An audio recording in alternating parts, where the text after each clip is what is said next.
keluar daripada salur masuk ke dalam rongga ataupun dalam body cavity ataupun lebih tepatnya yang disebut sebagai hemosol dan membasahi sel-sel yang terdapat pada ruang tersebut. So maksud terbuka di sini maksudnya yang penting it doesn't flow continuously in the vessels. Okay, so sebut tadi bahawa this type of the circulatory system, the open circulatory system belongs to insects. Okay. And Bapak Dan, jangan lupa Bapak Dan telah discuss tentang respiration before ni, bahawa okay, kita telah discuss tentang respiration before ni bahawa insects dia tidak perlukan medium of transport to transport the oxygen ataupun to transport the carbon dioxide. Okay, this is because insect has a specific system that will transport the respiratory gases, which is called as tracheal system. So dalam hemolymph, okay, in insects, it doesn't transport respiratory gases, the oxygen and the carbon dioxide, but it transports bahan-bahan yang lain, okay, seperti darah dalam haiwan multisel yang lain. Okay, kecuali dalam hemolymph tidak ada respiratory gases, oxygen ataupun carbon dioxide, because these respiratory gases is transported, okay, through that tracheal system. Okay, so itu beza antara kandungan hemolymph dengan darah untuk manusia dan haiwan yang lain. Okay, hemolymph, as for your information, it is not in red in color. Okay, why? Because hemolymph doesn't contain red blood cells. It doesn't have hemoglobin. That's why the hemolymph tidak berwarna merah, dia berwarna dark green, okay, ataupun nak warna black. So kalau kita tengok untuk haiwan-haiwan invertebrates ataupun insects ni, dia punya darah bukan berwarna merah. Okay, so kita sebut sebagai darah, kita sebut sebagai hemolymph. Okay, so itu yang cikgu nak stresskan ya. Okay, the second type of the circulatory system in multicellular organism disebut sebagai closed circulatory system. Closed circulatory system. Okay, kenapa disebut sebagai closed pula? Tengok. So closed circulatory system disebabkan the blood flows continuously in the blood vessels. So darah, as we know, ada three types of the blood vessels: the artery, the veins, the blood capillaries. So darah bergerak sepenuhnya dalam blood vessels. Okay, dia tak ada pula terkeluar daripada salur darah, lepas tu dia masuk balik, tak. Okay, so kandungan darah dia keluar, kandungan darah tu dia memang keluar, glucose ke, the nutrients, the gases, the hormones, betul kan keluar daripada medium itu, tapi the whole darah itu still stay in the blood vessel. Okay, dia tak keluar daripada salur darah. Tapi kalau ada cuts dekat salur darah, berlakulah pengeluaran salur darah tersebut, keluarnya darah-darah daripada salur darah awal. Jadi dalam closed circulatory system, it is said as a closed circulatory system. Why? Because in the system, the blood flows continuously in the blood vessels. Okay? Dan bila nak berlakunya the exchange between the substance tu, so the process ni akan berlaku dekat blood capillaries. So the exchange of the substances between the blood and also the body cells occur in the blood capillaries. Why dekat blood capillaries, bukan dekat vein, bukan dekat artery? As we know, the blood capillary, it has thin wall which is only one cell thick, so that the nutrients or the substances can diffuse easily and rapidly out of the blood capillary to the body cells, ataupun from the body cell diffuse into the blood capillaries. Okay, so pegang perkataan tersebut. Close bermaksud peredaran tertutup. The closed circulatory system disebut adalah bermaksud the blood flows continuously in blood vessels. Kalau open circulatory system tadi, the hemolymph doesn't flow continuously in the vessels, but it flow directly into the hemosol, then after the body cells. Faham ke tak faham ni?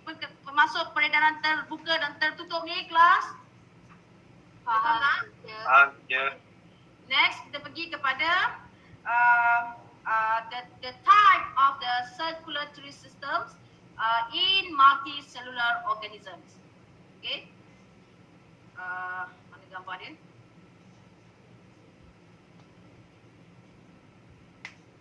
sekejap ya. Okey. Yang gambar yang lebih cantik ni, dia punya cerita bahasa dia tinggi sangat tu yang kan cikgu macam nak pilih ke tak nak pilih ke kan. Okey. So, kita pergi dulu kepada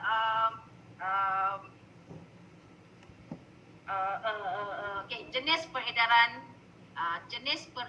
darah di kalangan organisma multisel lah. Okey, cikgu pergi kepada manusia terlebih dahulu. So, boleh tengok dekat jawab page 171, figure 10.7. Figure 10.7. Okay. Okay, students, for your information, the circular system of humans consists of two circulations. Okay, melibatkan dua peredaran. Mana ke gambar yang tadi cikgu dah pilih dah hilang pula kan. Okay, kita tengok gambar inilah, senang lah. Jadi, ni ke?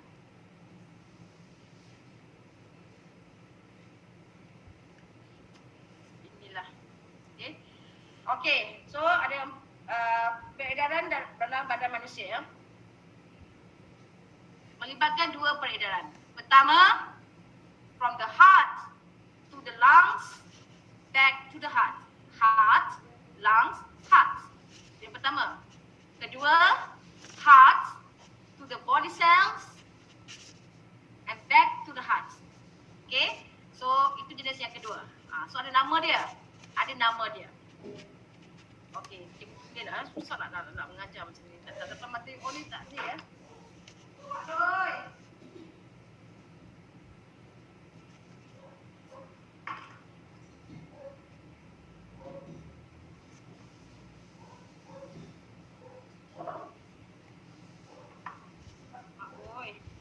Okay.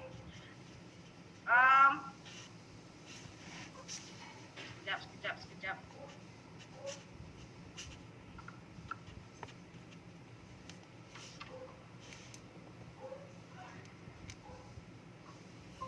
Tuan jangan cemak. Okay, kelas. Buat catatan ya.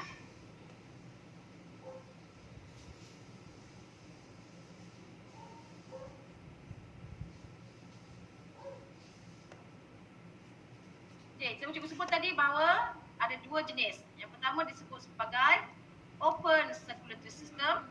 Yang kedua disebut sebagai closed circulatory system.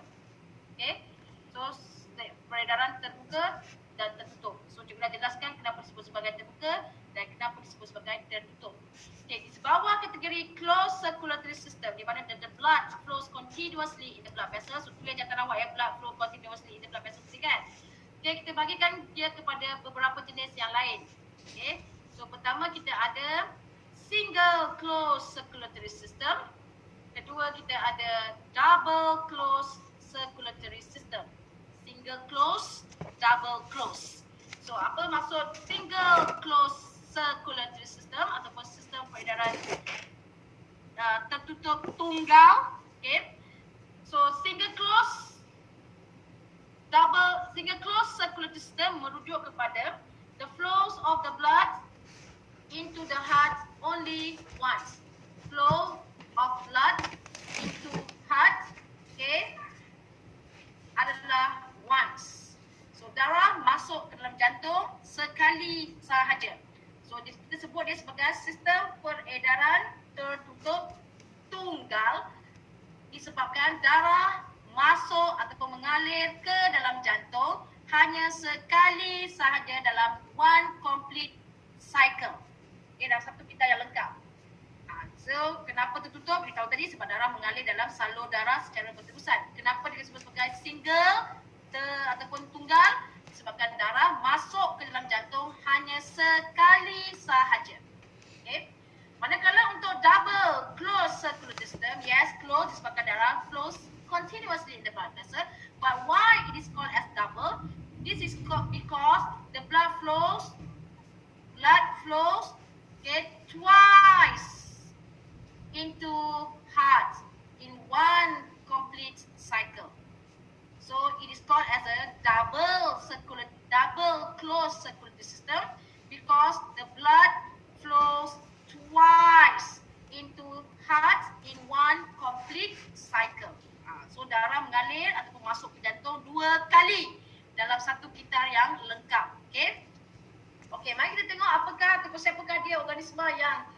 mempunyai jenis-jenis peredaran begini. Okay, but before that, kita recall balik yang untuk open circulatory system ni tadi dipunyai oleh siapa? The insects kan? Ni jangan lupa lah. Insects Okay, so the single closed circulatory system, semua orang tengok buku teks awal di buku surat 170. Okay, iaitu gambar rajah figure 10.5. Tengok buku teks awal semua orang ya.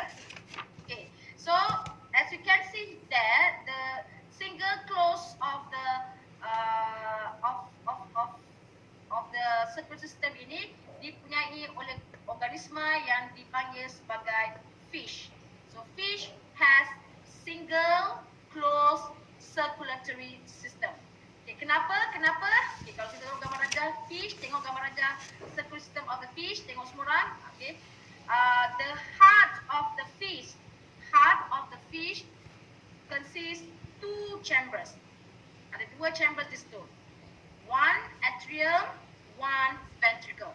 Semua nampak tak gambar rajah tu? Nampak. Tengok gambar rajah tu semua Figure 10.5 page 170 textbook. Okay, so as you can see, the heart of the fish consists of two chambers. Ada dua chambers dia, which is one atrium, one ventricle. Okay, antara atrium dengan ventricle, which part yang akan terima darah terlebih dahulu? Atrium ke ventricle? Atrium. Okay, dalam apa-apa, semua jantung, haiwan-haiwan termasuk manusia, atrium dulu yang akan terima darah sama ada daripada paru-paru ataupun daripada body cells kan. Okay, untuk ikan, okay, kalau tengok gambar rajah tu, what happened? The atrium receive the blood from the systemic capillaries. So systemic capillary merujuk kepada the blood capillaries of the body cells.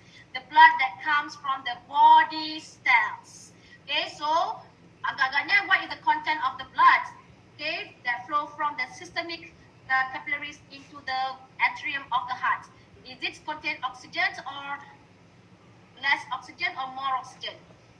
Less oxygen. Less oxygen. Okay, so as we know, bila sampai ke body cell, maksudnya body cell akan guna oxygen to carry out respiration. That's why the amount or the content of the oxygen in the blood becomes low. Ataupun boleh katakan bahawa the blood contains more carbon dioxide compared to the oxygen. Ataupun kita sebut the blood adalah deoxygenated blood. So the blood that return back to the heart through the atriums carry deoxygenated blood. Okay, catat kat gambar rajah awak tu, aku buat catat kat mana. Okay, so from the vein that carry the blood from the systemic capillaries itu, systemic itu sebut sekali lagi, it's a body cells, capillary dekat body cells, okay. So it carries deoxygenated blood. So the atriums will receive deoxygenated blood. And then what happen? Atrium contracts, pushes deoxygenated blood into ventricle. Okay, so bila atrium contract, as you know, the ventricle dalam keadaan relax. Okay, then what happen? The ventricles blood ventricle contracts and pushes deoxygenated blood out of the heart towards the gill capillaries. Okay, so darah yang meninggalkan jantung juga mengandungi darah deoxygenated blood. Okay, bila sampai dekat blood capillaries, gill capillaries, apa yang akan berlaku dekat situ kelas? Dekat gills? Gases exchange. Gases exchange, correct. Okay, so as we know, kita dah discuss about the respiratory structures of the fish, which is called the gills filaments. Kita dah discuss dengan ciri-ciri. Jadi dekat situ nanti, bila sampai dekat gills filaments ataupun dekat gills capillaries, dan akhirnya berlaku progress antara the gills capillaries and also the gills filaments, dan akhirnya the blood will turn into oxygenated blood. Okay, so from there the oxygenated blood, okay, from the gills capillaries of the gills, okay, will flows into the body cells. And bila sampai dekat body cells, again the oxygen will be used, okay, by the body cells and the carbon dioxide produced, and the blood turns into deoxygenated blood and will return back to the heart through the atriums. Okay, so kat sini kita boleh katakan bahawa darah masuk ke jantung sekali saja, iaitu masuk ke dalam atrium, ventricle, keluar, terus ke body cell, lepas tu masuk balik ke atrium, ventricle, keluar terus ke tempat-tempat lain kan. Maksudnya pergi ke gills lah terlebih dahulu ya. Jadi disebabkan darah masuk ke jantung sekali saja, yang mana darah yang masuk ke jantung pula adalah darah yang tak ada oksigen dan dipam keluar yang tak ada oksigen. Jadi peredaran itu disebut sebagai peredaran tunggal dan tertutup. So kenapa tunggal? Sebab darah masuk ke jantung sekali saja, dan kenapa tertutup? Sebab darah mengalir berterusan dalam salur darah. So this type of the system dipunyai oleh fish. So tolong ingat gambar rajah itu, tengok kedudukan mana atrium, mana ventricle. Pasti kau tahu flows of the blood tu ya. Keluar dari jantung terus ke gills supaya berlaku gases exchange. Lepas tu baru dapat jadi oksigen blood balik dan dihantar ke body cells, diguna pakai dan darah kembali menjadi terdeoksigen balik semula ke jantung. Dalam ruang atrium. So itu untuk the single closed circulatory system.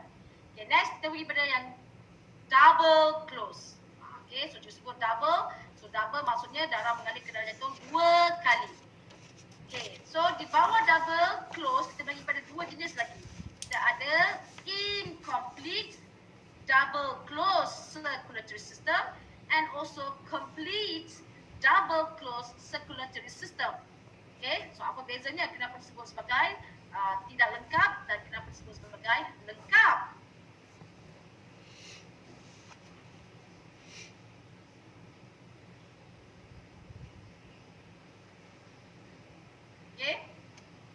Mana tadi dia?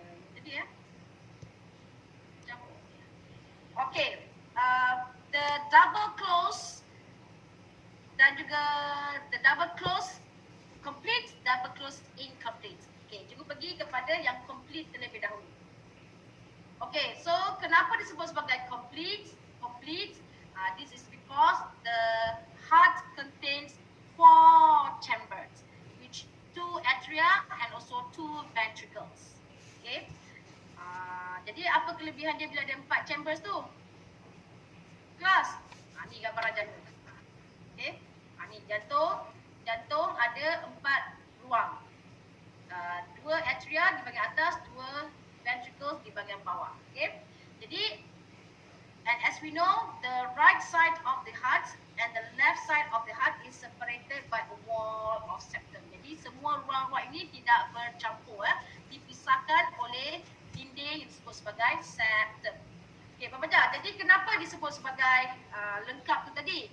Jadi kerana disebabkan bila ruang-ruang ini dipisahkan oleh septum, especially kita rujuk pada ventricles lah, the ventricles. So the ventricles, the right ventricle and the left ventricle is separated by a wall of septum here. Jadi apa kesan dia ada septum kat sini kelas? Darah bercampur. Darah tidak bercampur. So oxygenated blood in the left ventricle do not mix with the deoxygenated blood in the right ventricle. So disebabkan tak bercampur, itulah dikatakan peredaran itu adalah complete, lengkap. Kenapa lengkap? Sebab darah tak bercampur. There is no mixing between oxygenated blood and deoxygenated blood. Why? Because the heart contains 2 lower chambers, 2 ventricles, the left ventricle and the right ventricles. So the humans, kita fokus pada humans terlebih dahulu. We have the double closed circulatory system. Why we call it as a double? Again, because the blood flow continuously in the blood vessel. Why it is called as a double? Because the blood will flows twice into the heart. Mari kita tengok macam mana dia katakan twice itu. Twice itu macam mana?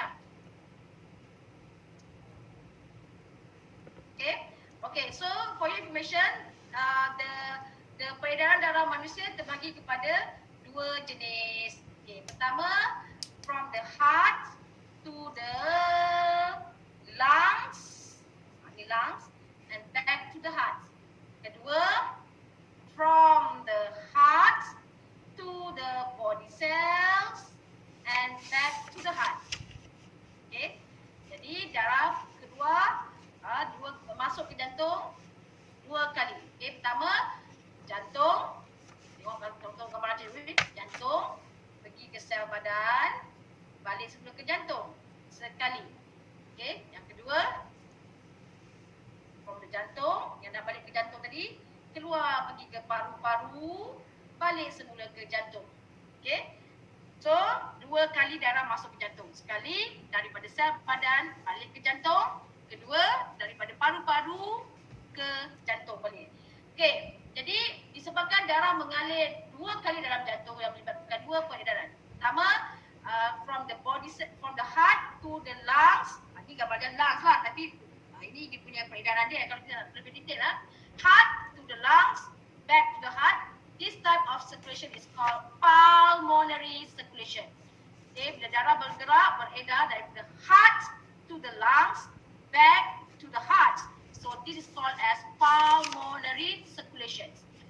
The second type, heart to the body cells and return back to the heart. That is called systemic circulation. Heart, body cells, return back to the heart, called systemic circulation. Okay. Okay, so kita pergi satu persatu apa maksud dia tadi cikgu sebut.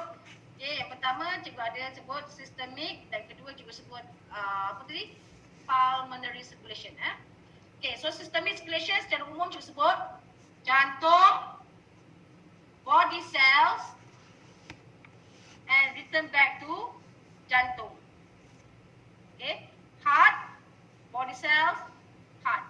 Okay, so kalau kita ingat gambar rajah buku test awak tu lah kan, jantung ke seluruh badan. So dia keluar melalui apa? Saluran apa ni?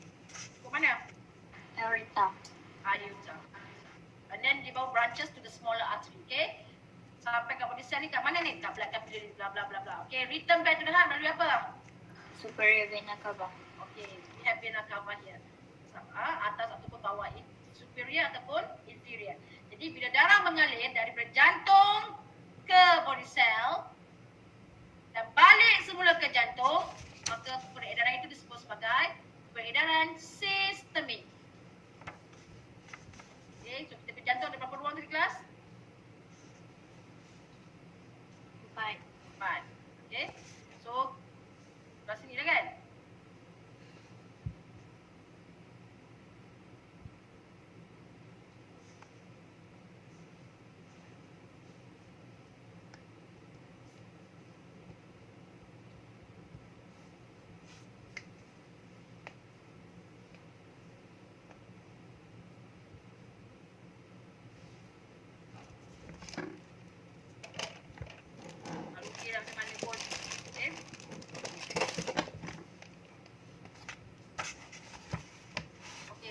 Body cell. Ini apa ni? Lungs. Okay. Okay, yang kedua disebut pulmonary circulation. Pulmonary circulation, iaitu darah bergerak keluar daripada jantung ke lungs dan balik semula ke jantung. Okay. So, kalau darah keluar daripada jantung, ada oksigen ke tak ada oksigen? Pergi ke lungs. Tak ada. Ada ke tak ada? Tiada. Tiada. So, deoxygenated blood. Keluar daripada jantung ke lungs ni, apa nama saudara dia? Coronary artery. Yes. Okay. So, dia melalui pulmonary artery. Sampai ke lungs, apa yang berlaku? As we know, berlakulah gases exchange kan. Lepas tu, darah pun menjadi oxygenated balik dan akhirnya return back to the heart melalui pulmonary vein. Okay. Jadi, peredaran darah daripada jantung ke lungs, balik semula ke jantung. Okay.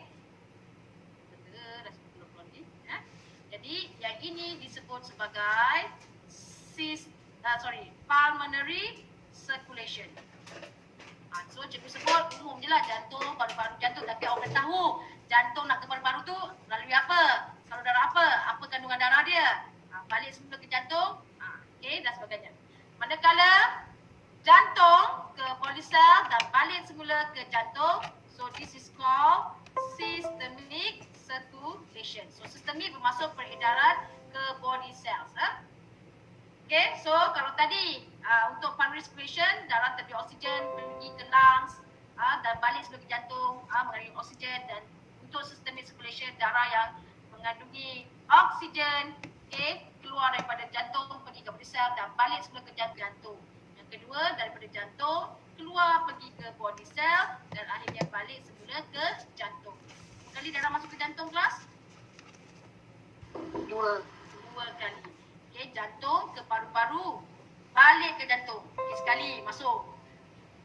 Jantung keluar daripada paru-paru, keluar daripada jantung, pergi ke sel badan dan balik masuk semula ke dalam jantung. So disebabkan itulah disebut sebagai double closed circulatory system. Double circulatory system because the blood flows into the heart twice. And in this one complete cycle, there is 2 types of the circulation. One is called as a systemic circulation. The blood flows from the heart to the lungs and return back to the heart. And the second type is called as a pulmonary circulation. The blood flows from the heart to the body cells and return back to the heart. Soalan cikgu, kenapa berlakunya this systemic circulation? Why we have that systemic circulation? Kenapa darah mesti bergerak daripada jantung pergi ke sel badan dan balik semula jantung? Untuk apa darah keluar dari jantung ke sel badan? To supply oxygen to the body cells. Correct. So that is the importance of the systemic circulation, is to supply the oxygen to the body cell. So the blood needs to circulate out from the heart to the body cell. Why? Because the blood need to transport the oxygen to the body cell. So the circulation is important to supply the oxygen to the body cells. Catat. And why there is a pulmonary circulation? Why? What is the importance of the pulmonary circulation? Kenapa daripada jantung mesti pergi ke paru-paru? Dan hanya balik ke jantung. Nak buat apa pergi ke paru-paru? What is the importance? Why needs pergi ke paru-paru? Eliminate carbon dioxide and get oxygen. Alright, so accepted. Yes, so when you eliminate the carbon dioxide, we remove the carbon dioxide, maksudnya darah tadi adalah terdeoksigen. And when you get that the oxygen, maksudnya darah dah mengandungi oksigen. So secara umumnya, the pulmonary circulation is needed atau is important. Untuk apa? To change deoxygenated blood into oxygenated blood. To tukarkan darah terdeoksigen menjadi darah beroksigen. And this berlaku melalui proses of gases exchange dekat lungs. So itulah dia systemic dan juga pulmonary circulation. Dan dalam manusia disebabkan tadi cikgu sebut the left ventricle yang mengandungi oxygenated blood and the right ventricle that contains deoxygenated blood do not mix fully separated by the wall of the septum, maka itulah the system is called as complete double closed circulatory system. Sistem peredaran ganda dua tertutup yang lengkap. So kenapa lengkap? Sebab darah tidak bercampur, darah yang beroksigen dan terdeoksigen tidak bercampur disebabkan ada ventricles tadi. Ada septum. Dan kenapa ganda dua? Sebab darah masuk ke jantung 2 kali. Kenapa dikatakan tertutup? Sebab darah mengalir berterusan dalam salur darah. So itu untuk the double closed circulatory system. Dan siapakah organisma yang mempunyai this type of the double closed circulatory system? So sudah it belongs to apa? Human. Yes, of course humans and also birds.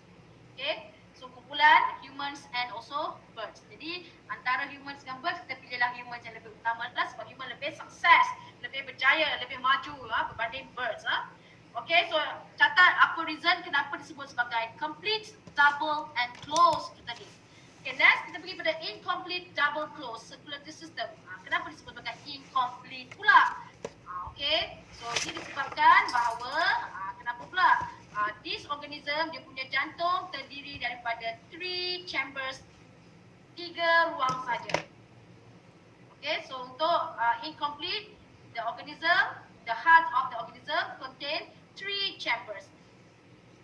So there is 2 upper chambers, the right atrium, and then we have the left atrium, and there's only 1 ventricle. So for this organism, it has 3 chambers. The heart contains 3 chambers, 2 atria, 1 ventricle. Jadi apa kelebihan, apakah kesan bila ada 1 ventricle je para pelajar? Darah akan bercampur. Darah akan bercampur. Darah yang mengandungi oksigen bercampur dengan darah tak ada oksigen dalam ruang yang sama. That is why bila berlakunya the mixing itu, maka the circulation ini disebut sebagai incomplete circulation. Okay, disebabkan darah bercampur ataupun darah tidak terpisah antara darah yang beroksigen dan terdeoksigen disebabkan jantung itu mengalami satu right ventricle sahaja. Okay, so seperti yang tadi juga, bila disebut double close, dia double maksudnya dia beredar dua kali ataupun masuk dua kali ke dalam jantung itu. Okay, pertama kita beritahu ke mana terlebih dahulu. Okay, so pertama daripada jantung pergilah ke, kenapa lah cuma pergi sekecil pergi ke mana?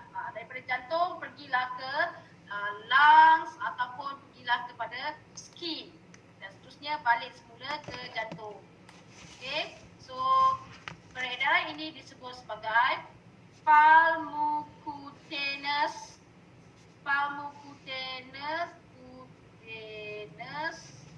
circulation. Kita sawak tengok ejaan dia. Okay. So peredaran pergi ke pul ni, maksudnya pulmo ni, pulmonary tu lungs lah Okay, so daripada jantung pergi ke paru-paru atau pergi pada skin dan seterusnya balik semula ke jantung. Okay. Dan yang kedua, daripada jantung keluar pergi ke body cells. Okay. Dan akhirnya baliklah semula ke jantung. So bila keluar ke jantung ni, as you know, melalui aorta lah, balik melalui vena cava Okay, jadi peredaran daripada jantung ke body cells dan return back to the heart disebut sebagai systemic circulation. Macam tadi, bila pergi ke body cell dia disebut sebagai systemic circulation. Systemic circulation.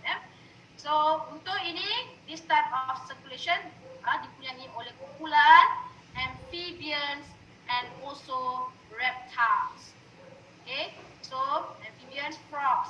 So as you know, frogs dia punya gases exchange, the structure of the respiratory structure of the frogs adalah the lungs ataupun the skin kan. Jadi darah keluar daripada jantung pergi ke lungs ataupun the skin untuk gases exchange dan akan balik semula ke jantung. Okay, darah yang balik semula ke jantung ni darah mengandungi oksigen daripada paru-paru ataupun daripada lungs. Yang keluar tadi adalah tiada oksigen So bila balik kita masuk ke jantung, okay, darah yang mengandungi oksigen itu akan dipump keluar, pergilah ke body cells. Okay, dan akhirnya dipakai oleh body cell oksigen, darah pun mengandungi tanpa oksigen balik dan semula ke jantung melalui vena cava. So kat sini daripada jantung ke lungs or skin to the heart, that is called pulmocutaneous circulation. Okay, once satu peredaran. Another one, jantung to the body cell and return back to the heart, and that is called systemic circulation. So disebabkan ada dua kali darah beredar ke dalam jantung, maka itulah disebut sebagai double circulatory system. Sebabkan darah mengalir continuously in the blood vessel, that is called as closed circulatory system. And it is said as an incomplete circulatory system because the mixing between oxygenated blood and deoxygenated blood in ventricle. Okay, jadi macam mana kita nak tahu macam mana darah yang keluar ni ada oksigen ke tak ada oksigen ke ataupun terima banyak ke darah yang bercampur. So ini disebabkan oleh tekanan nanti So itu yang berlaku. Boleh faham ke tak sebut-sebut ni kelas? Apa yang pusat? Okay, so itulah dia tentang jenis-jenis peredaran darah dalam haiwan multisel. So penting untuk awak tahu nama sistem itu, nama peredaran itu, okay, dan jangan tertinggal walaupun satu perkataan dalam peredaran tersebut. Jadi sekali lagi kita sebut tadi, incomplete ni dipunyai oleh kumpulan amphibians and also reptiles. Okay. Jadi kalau cuba sebut, what is the type of the circulatory system for amphibians? Apa jawapan awak? Okay, so it is incomplete double closed circulatory system. Ataupun tak kisahlah tuan-tuan balik pun macam mana perkataan dia, asalkan semua perkataan ni kena wujud dalam jawapan awak. What is the state, the type of the circulatory system for humans?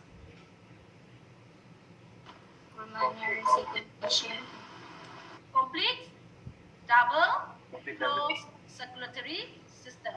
Okay, ataupun you can say complete, it's a complete double closed circulatory system. Jadi itu yang membezakan kenapa dikatakan lengkap, kenapa dikatakan tidak lengkap. Okay, so selain daripada kumpulan humans and birds, of course, the complete of the double close ini juga dipunyai oleh kumpulan mammals. Okay, so humans adalah mammals, Bapak Jah. Jadi termasuklah haiwan-haiwan yang lain dalam kumpulan, dalam kelas mammals, mamalia. So semua haiwan di bawah kelas mammals atau mamalia mempunyai complete double close circulatory system. Okay? Boleh? Faham tak ni? Boleh. Okay. Soalan cikgu. Catat tadi kan, dah tahu cikgu tu. Soalan apa ni? Nampak cikgu? Nampak. Nampak apa? Nampak teacher. Nampak teacher. Okay, my question is,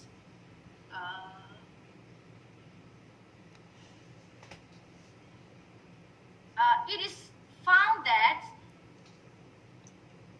a frog less active than rats.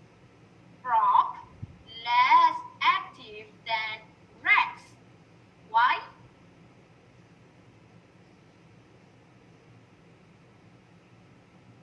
Anyone? Frog less active than rats. Why? Rats. Mouse. Okay, frog less active than mouse. Why? Anyone? Let's try. Cepat. Hello? Kenapa katak kurang aktif berbanding tikus? Ni boleh nampak movement of katak and tikus berbeza kan? Tikus very fast dia movement. Katak slow. Dia tak jump pun ambil masa. Kenapa itu berlaku? Sebut keaktifan tu juga kena kaitkan dengan tenaga lah. So kenapa agaknya? Yes, hujan. Kelas? Maya, jawab soalan cikgu. Why frog less active than mouse?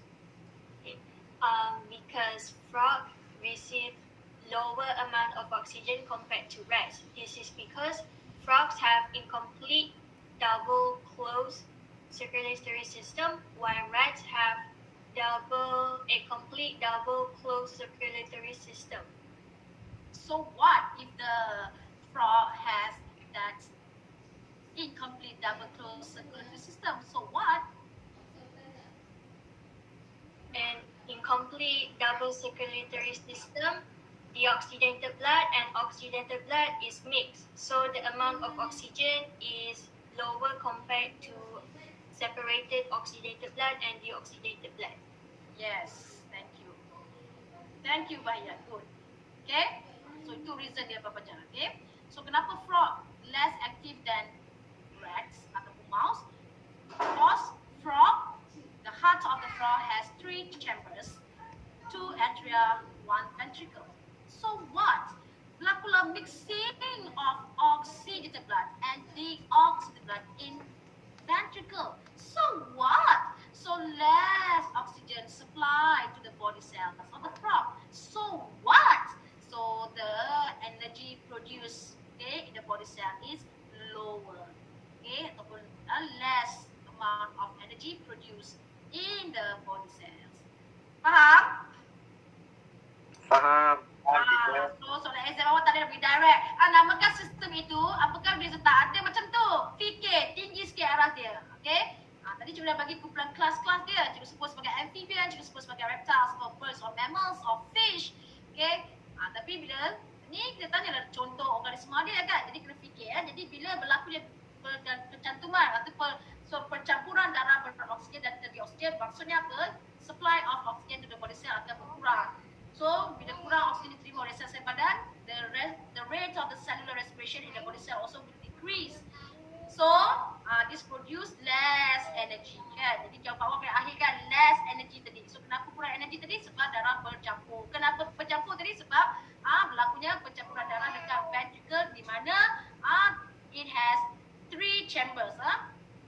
ruang saja. Okay, dan sistem itu disebut sebagai incomplete double closed circulatory system. Okay, so kita dah habis tentang the circulatory system. Habis dah. Okay, kita dah habis kat 10.1, kita dah habis 10.2, kita pergi kepada 10.3 pun dah habis, sorry. Cikgu pada 10.4, cikgu nak pergi yang laju. 10.4, the mechanism of the blood clotting. So kita dah discuss about the mechanism of heartbeat, the structure of the heart, the composition of the blood vessels. Apa lagi kita discuss? Kita dah discuss tentang heart itu sendiri, okay, bagaimana berlakunya pumping. Hari ini cikgu laju, cikgu nak pergi kepada mechanism of the blood clotting. Bagaimana berlakunya pembekuan darah. Okay, before that we have to know what are the importance of the necessities of the blood clotting. So, kenapa kita perlu mengalami pembekuan darah? Before that cikgu tanya, what is the name of the blood cell that involved in the blood clotting mechanism? Platelet. Platelets. So remember ya, platelets. Okay, kita discuss ciri platelets. So platelet terlibat dalam mekanisme pembekuan darah. Jadi kita tengok bagaimana platelet terlibat ya. Okay, but before that, kenapa perlu berlakunya pembekuan darah? What is the importance of the blood clotting mechanism? Kenapa? Kalau ada luka, kenapa darah perlu beku? Kenapa? Anyone? Prevent excessive blood loss. Okay, number one, catat tajuk awak tadi, the necessity of the blood clotting number one adalah to prevent excessive of blood loss. So even there is a small cut ataupun the severe cut, kena berlakunya pembekuan darah. Kalau darah tak beku, maksudnya darah akan mengalir keluar daripada salur darah secara berterusan. Jadi ini akan menyebabkan kita akan mengalami kehilangan darah. So yang pertama, to prevent excessive blood loss. Lain? Prevent infection.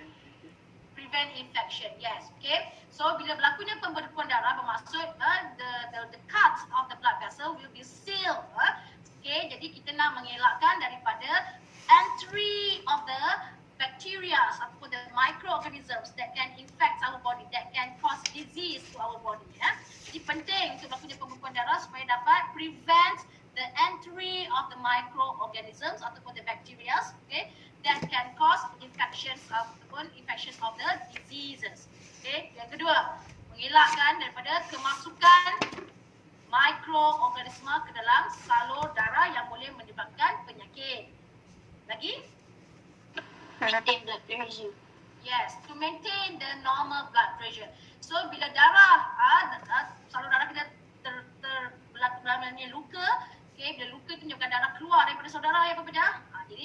Jadi bila luka itu berlaku, kalau darah mengalir keluar berterusan, menyebabkan the volume of the blood decrease. Okay, jadi bila volume dalam salur darah berkurang, ini akan affect the blood circulation. Okay, disebabkan pressure dia akan berubah lagi. Jadi kita nak pastikan volume of the darah kekal. Okay, so perlu berlakunya pembekuan darah supaya volume of darah kekal so that the blood can circulate under normal blood pressure to maintain the normal pressure of the blood flow. Okay, lagi itu apa? Itu yang ketiga. Lagi? Jadi untuk apa? Untuk apa kita pastikan tekanan itu normal? Untuk apa? Kalau kita tak normal tak boleh. Kenapa nak pastikan tekanan itu normal? Darah tu boleh mengalir pada tekanan yang normal. Bila normal maksudnya darah tu boleh sampai lah. Cukup tinggi tekanan dia, cukup macam mana tekanan dia kan. So kenapa perlukan darah tu boleh sampai ke bahagian badan? Untuk apa? Apa dia? Supply oxygen. Okay, so selain daripada oksigen, solar nutrien dan sebagainya kan. Jadi kita nak pastikan darah ini dapat mengalir dalam the closed circulatory system secara complete ini, secara efisien, okay, ataupun secara apa nak kata berkesan ya.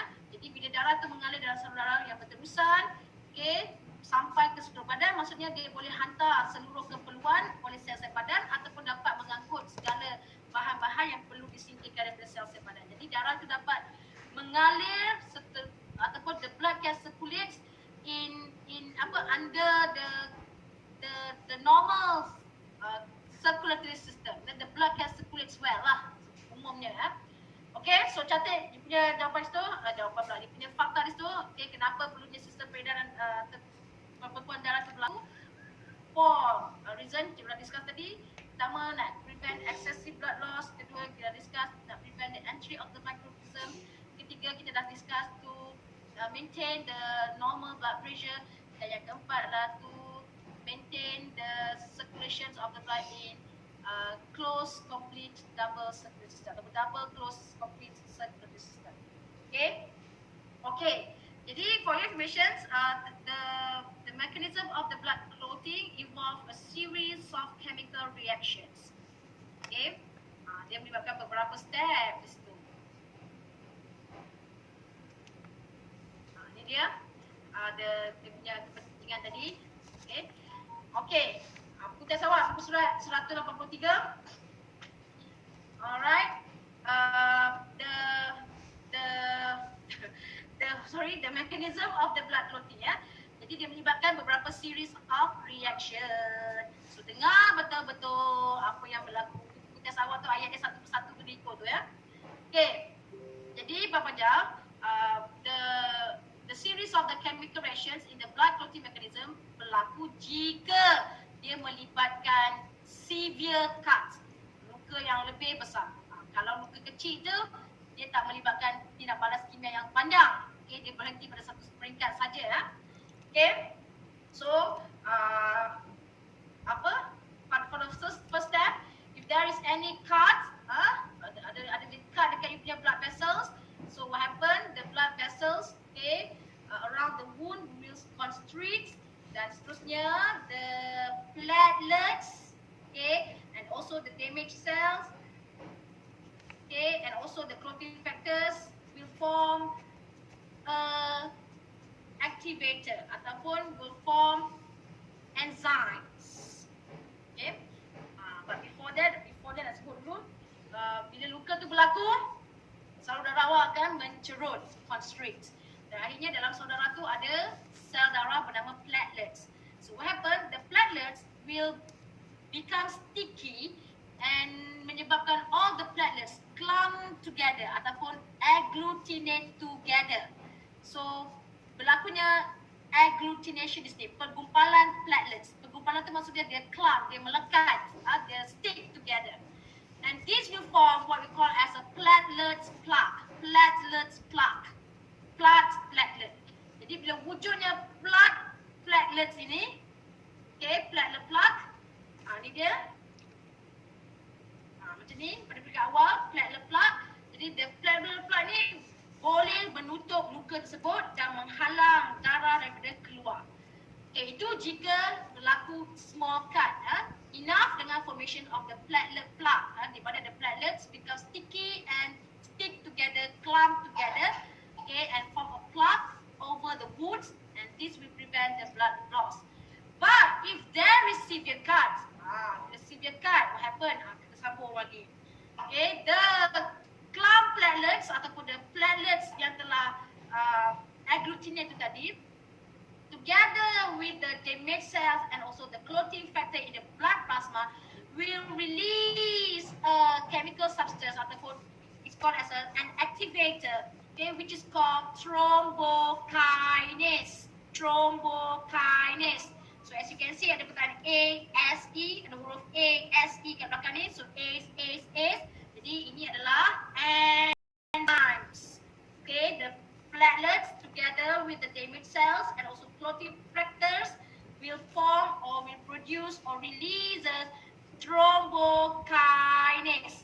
Ataupun nama lain thrombokinase ini disebut sebagai thromboplastin. Thromboplastin. Thromboplastin.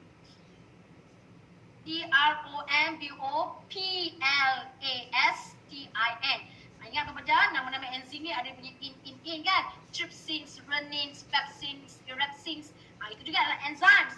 So termasuklah thrombokinase. Nama lama dia adalah thromboplastin. So kalau waktu baca nama buku, perkataan thromboplastin itu adalah enzim thrombokinase yang dihasilkan oleh clump platelets together with the damaged cells and also the clotting factors.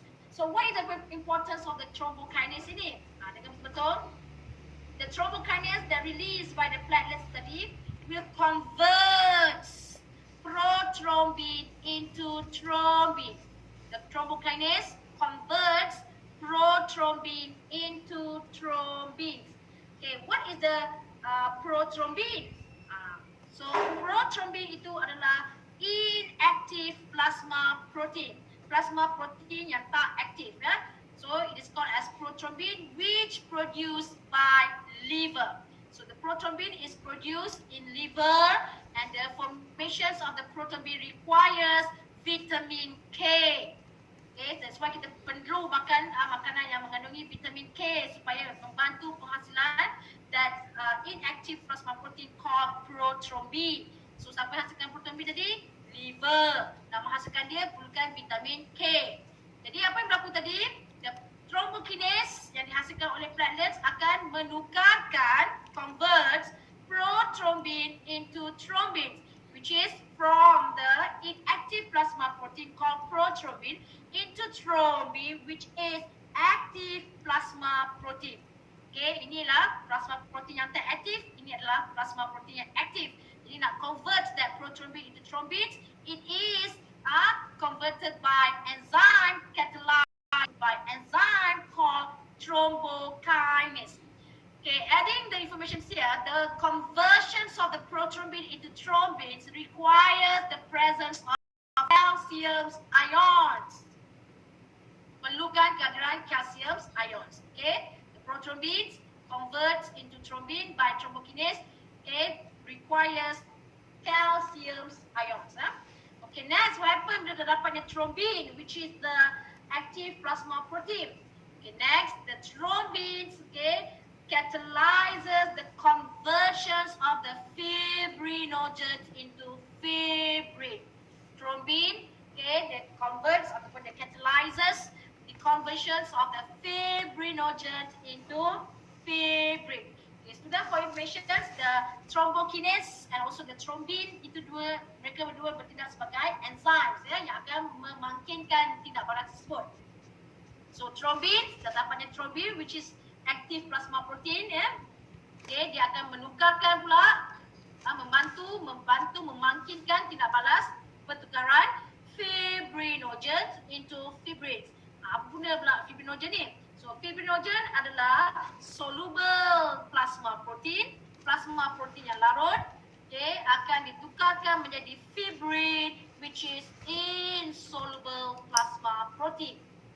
Okay, so bila terhasilnya fibrin, so fibrin yang bertindak sebagai insoluble plasma tadi, so the fibrin then will form a meshwork of the threads over the wounds.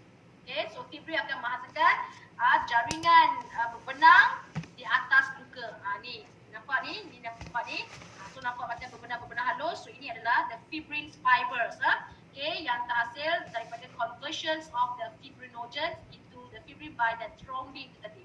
Jadi apakah kepentingan dia ataupun apa kesan dia bila dah terwujudnya this meshwork of the threads over the wounds? Jadi dengan wujudnya these fibrin fibers, okay, maka it will trap the erythrocytes and also the platelets, okay, in that fibrin, dan akhirnya menyebabkan berlakunya blood clots. So bila sel-sel darah terperangkap di dalam jaringan fiber of the fibrin itu tadi, maka darah pun membeku. So bila darah itu membeku, what happen then? When the blood clot exposed to the air, okay, the blood clot will dry and form a scab.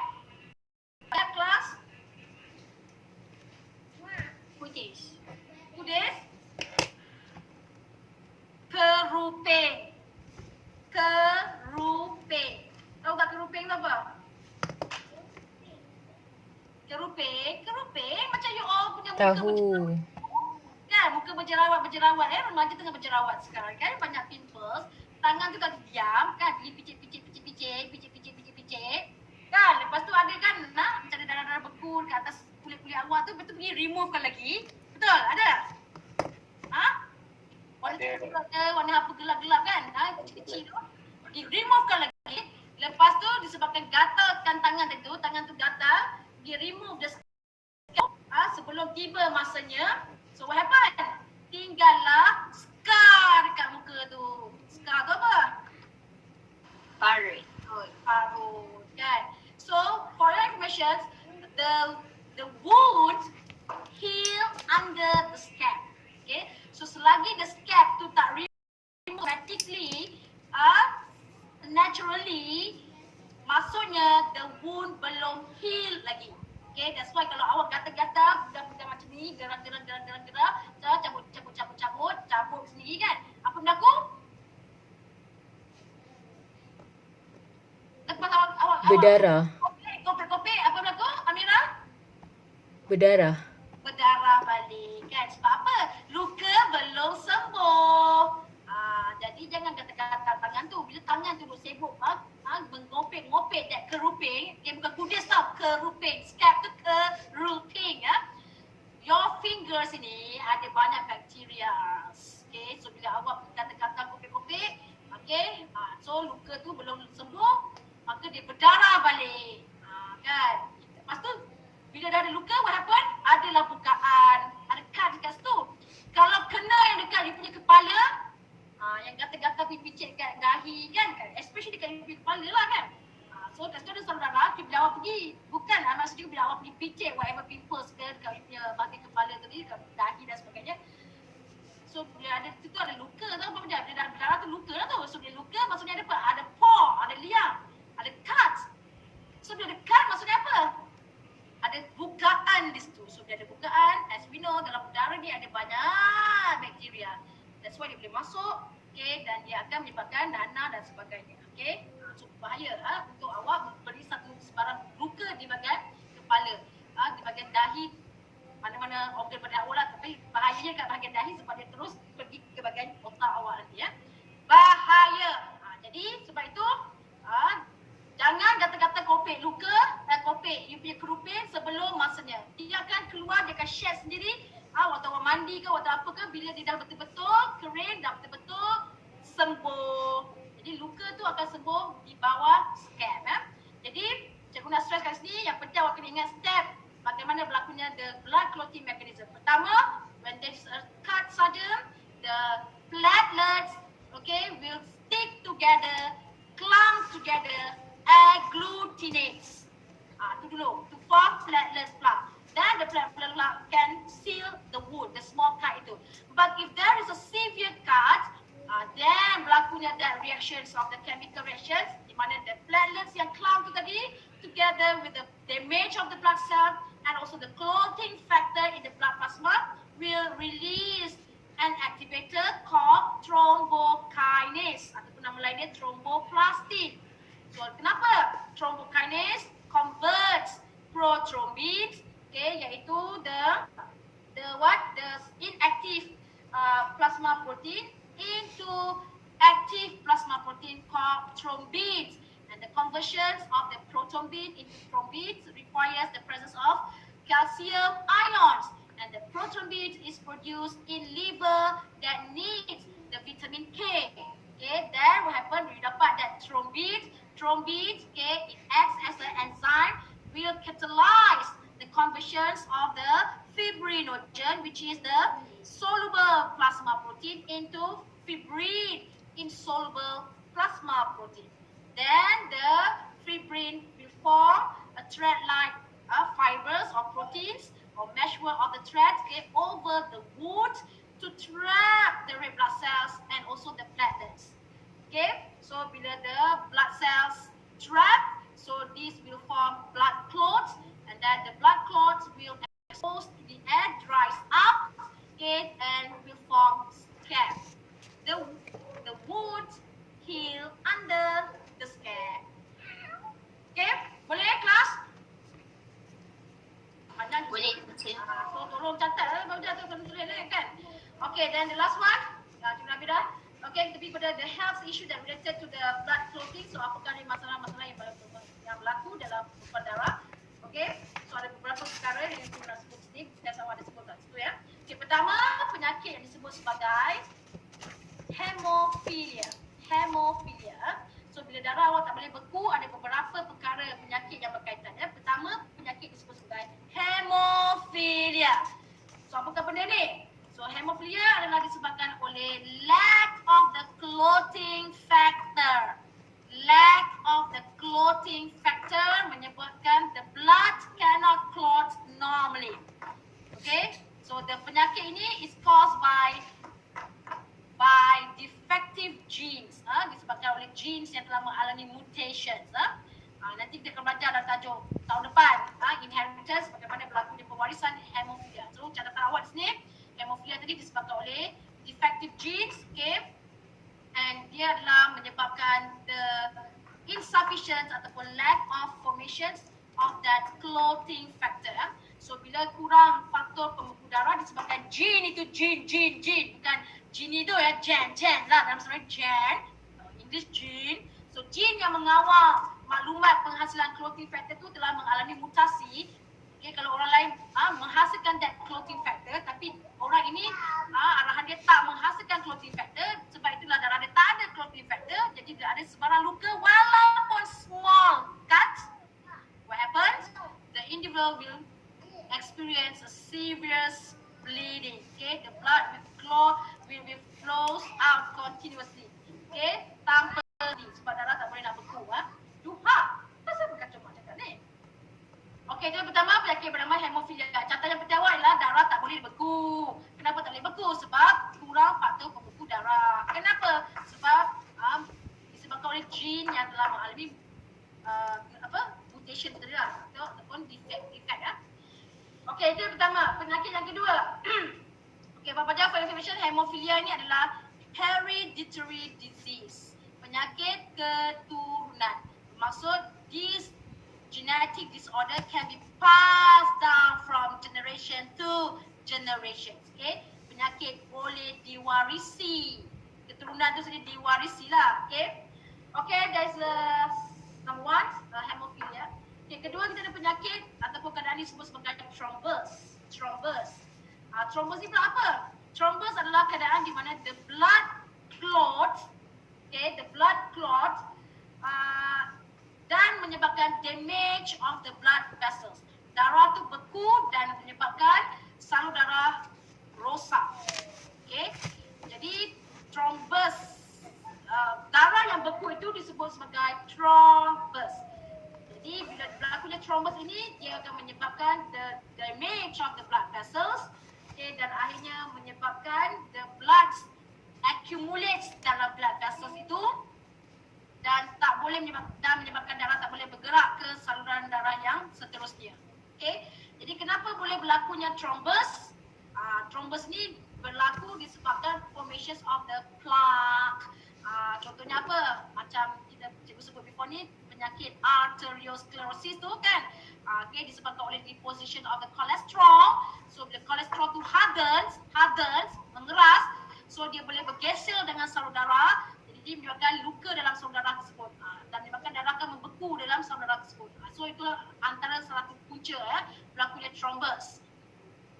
Okay, so thrombus ni terbagi pada dua. Kita ada the thrombosis yang berlaku dekat artery, ataupun thrombosis tu yang berlaku dekat dekat veins. Jadi darah yang beku dalam salur darah itu disebut sebagai thrombus.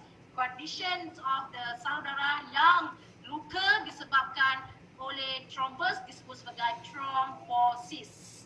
Okay, so thrombosis ini adalah the blockage of the blood vessels disebabkan oleh blood clots itu tadi. Faham tak hal ni cikgu sebut di kelas? Boleh faham tak ni? Faham, teacher. Thrombus ni darah beku dalam salur darah menyebabkan salur darah rosak Jadi bila keadaan salur darah rosak disebabkan oleh darah beku disebut sebagai thrombosis. Penyakitnya thrombosis. Benda yang beku tu nama dia thrombus. Ini penyakit nama dia hemophilia. Individu yang suffered from hemophilia called hemophiliac. Okay, tambah huruf C kat belakang dia. Macam inilah diabetes. Kalau suffered from the disease, diabetic. Itu kataan Okay, ketiga kita ada penyakit yang disebut sebagai embolism. Embolism ni pula apa? The block of the blood flow that caused by embolus. Peredaran darah tersumbat disebabkan oleh embolus. Embolus ni pula apa? Embolus ni adalah this largest thrombus that carried away by the blood and trapped in a small artery. Okay, berkait-kait dia apa benda? Okay, tadi thrombus, di thrombus dalam beku kan, darah beku dekat mana? Dekat dalam salur darah. Kat mana contohnya? Dalam arteri kan. Okay, kalau darah yang beku itu boleh bergerak dan dibawa oleh darah, okay, darah beku, the thrombus tadi bergerak dan digerak oleh si darah dan akhirnya terperangkap dekat arteri yang lebih kecil, maka menyebabkan block of the blood flow. So ini disebut sebagai embolism. So embolism adalah keadaan di mana block of the blood flow that caused by embolus. Embolus itu apa? This largest thrombus that move away, carried away by the blood and trapped in small artery. Okay? Jadi kita tahu apa tu? Blood flow is promoted. Jadi kalau darah beku tu duduk diam-diam je dekat dalam salur darah arteri itu, dipanggil sebagai thrombus. Kalau darah beku tu bergerak ke saluran yang lebih sempit, ke dalam blood capillary pula ataupun dalam blood artery yang lebih kecil, bila bergerak dia that thrombus, you sebut sebagai embolus. Okay? So thrombus darah beku dalam salur darah. Embolus darah beku yang bergerak, okay, dalam salur darah dan terperangkap dalam saluran yang lebih kecil. Okay? Jadi menyebabkan embolism. So condition di mana berlakunya blockage of the blood flow that caused by the embolus is called embolism. And kita sebut before ni, tiga-tiga penyakit kita dah sebut ni. And if the blockage of the blood vessel, which is the coronary artery, itu berlaku, okay, dekat ibu jantung, maka menyebabkan rasa sakit dada, chest pain. This is called angina. Okay, so rasa sakit dada awak. Sakit dada itu disebabkan salur darah awak tadi dah tersumbat, jadi the supply of the nutrients and oxygen to the cardiac muscle tissue is insufficient. Okay, menyebabkan the cardiac muscle cells receive less of energy and terpaksa contract dalam keadaan less of energy. So menyebabkan rasa sakit dada. That is called angina. So angina is chest pain. And bila semua the cardiac muscle cells bekerja dalam keadaan lack of energy, lama kelamaan all the cardiac muscle cells ataupun a part of it will die. Jadi bila ada yang sel-sel kardiak yang mati menyebabkan the cardiac cells cannot contract, okay, to pump the blood, maka berlakulah heart attack, okay, ataupun disebut sebagai myocardial infarctions. Okay, so ini disebabkan ini semua berlaku dekat coronary artery ya Bapak Jah, jantung awak punya artery ya. Dan jika berlakunya the blockage of the blood to the brain cell, okay, that caused by the embolus. Tadi thrombus, jadi thrombus jadi embolus itu bergerak pergi ke mana?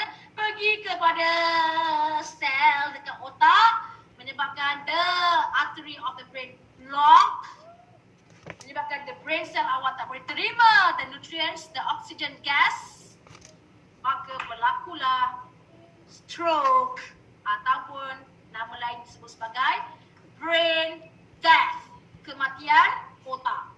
Okay, so kematian otak adalah di mana the brain cells receive insufficiency of the nutrients and also oxygen due to the blockage of the brain artery.